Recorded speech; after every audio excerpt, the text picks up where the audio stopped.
గుత్తా సుఖేందర్ రెడ్డి వ్యాఖ్యలపై స్పందించారు మాజీ మంత్రి జగదీష్ రెడ్డి. ఎన్నికల తర్వాత గుత్తాతో కేసీఆర్ మాట్లాడతారని చెప్పారు. సొంత పార్టీ నేతలే వెన్నుపోటు పొడిచారనడం ఆయన విజ్ఞతకే వదిలేస్తున్నామన్నారు. పార్లమెంట్ ఎన్నికలు ఉన్నాయి కాబట్టి కేసీఆర్ టైం ఇవ్వకపోవచ్చన్న జగదీష్ రెడ్డి గుత్తా సేవలను పార్టీకి ఉపయోగించుకుంటామని చెప్పారు. శాసనమండలి చైర్మన్ గారు గుత్తా సుఖేందర్ రెడ్డి గారు కొన్ని కామెంట్స్ చేసినారని చెప్పి మీరు అంటున్నారు. మరి నేను ఇంక విషయాలను అయితే మొత్తం చూడలేదు, తెలుసుకోలేదు. సరే, మీరు చెప్పిన దాన్ని బట్టి వారు ఏదో కొన్ని కామెంట్స్ చేసినారంటున్నారు.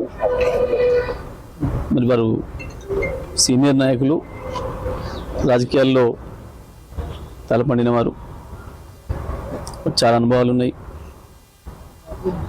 వాస్తవంగా నాపైనే వ్యక్తిగతమైన కామెంట్ చేసినట్టుగా ఇక్కడ నాకు కనపడలేదు మీరు అంటున్నారు. కానీ ఆయన రాజకీయాలు ప్రారంభించినప్పటికీ నేను పుట్టనే లేదు. వాస్తవానికి అంత సీనియర్ వారు.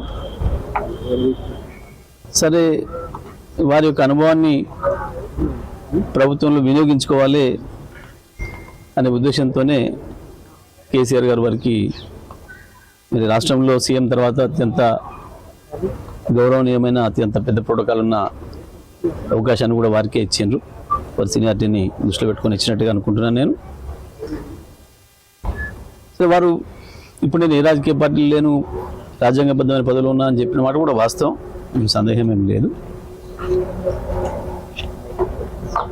సరే, కేసీఆర్ గారి గురించి వారు ఏదో అన్నారని అంటున్నారు. మరి ఆ విషయానికి సంబంధించి నేను వారితో కూడా నేను మాట్లాడలేదు. మరి వారు ఎట్లా, వారి ఉద్దేశంతో అన్నారో ఎట్లా అన్నారో ఒకసారి మాట్లాడే ప్రయత్నం చేస్తాం తప్పకుండా పార్టీ వైపు నుంచి కూడా. ఏదేమైనప్పటికీ ప్రభుత్వం మారింది, మా పార్టీ ప్రతిపక్షంలోకి వచ్చింది. ఇటువంటి సందర్భంలో మీరు వారు ఏదైతే పార్టీ నిర్మాణం పైన కామెంట్స్ చేసినారంటున్నారో తప్పకుండా మరి కేసీఆర్ గారు ఈ పార్లమెంట్ ఎన్నికలు దగ్గరగా వచ్చినాయి కాబట్టి కొంత సమయం ఇవ్వలేకపోయినాము. కానీ పార్టీ ఎన్నికల తర్వాత నిర్మాణం గురించి వారు మాట్లాడినారు. తప్పకుండా పార్టీ నిర్మాణం పైన దృష్టి పెట్టాలని, మరి దాంట్లో కూడా వీరి సేవలు వినియోగించుకోవాలని చెప్పి కూడా కేసీఆర్ గారు భావించినట్టున్నారు.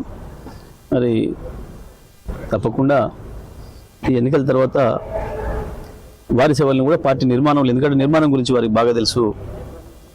ఇది చాలా అనుభవాలు ఉన్నాయి. ఈ రాష్ట్రంలో ఏ పార్టీ నిర్మాణం ఎట్లా ఉందనే విషయంలో వారికి ఉన్న అనుభవాన్ని మొత్తం తీసుకొని బీఆర్ఎస్ పార్టీ నిర్మాణానికి కూడా ప్రయత్నం చేయాలని చెప్పి కేసీఆర్ గారు భావించారు.